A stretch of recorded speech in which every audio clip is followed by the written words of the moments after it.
Iran అధ్యక్షుడు Pezeshkian ప్రజల చేత ఎన్నికైనవాడు. కాబట్టి తనకు తెలుసు ప్రజలు ఎట్లాంటి సఫర్ అవుతున్నారు. యుద్ధంలో ఇప్పటికే తిండికి ఇబ్బంది అవుతోంది. ఉద్యోగాలు పోయినాయి, వ్యాపారాలు పోయినాయి, పరిశ్రమలు రావట్లేదు, పరిశ్రమలు నడవట్లేదు, రావట్లేదు. తీవ్ర సంక్షోభంలో ఉంది ఇరాన్. దానికి తోడు ఆహార కొరత నుంచి అనేక రకాలైన సమస్యలు వస్తాయి యుద్ధంలోని ముందుగానే గమనించి పెజెష్కియాన్ ఒక బాధ్యతాయుతమైన పాత్ర పోషించాడు. తను ఆ మధ్యన ఒక ప్రకటన చేస్తూ అరబ్ దేశాలు, గల్ఫ్ దేశాల మీద దాడి చేయకూడదు. వాస్తవంగా మేమందరం మిత్ర దేశాలు. అట్లాంటిది వాళ్ళ మీద దాడి చేయడం తప్పు.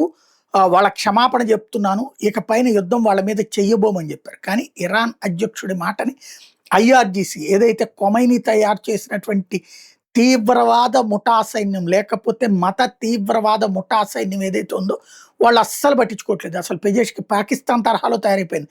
పాకిస్తాన్‌లో ప్రధానమంత్రి బ్రతికేంటో, అధ్యక్షుడు బ్రతికేంటో ఇప్పుడు ఇక్కడ అలాంటి బ్రతుకైపోయింది. ఇరాన్ అధ్యక్షుడి మాటను ఆళ్ళు పట్టించుకోవట్లేదు. కావాలని మళ్ళీ ఆ పైన దాడులు చేస్తూనే ఉన్నారు.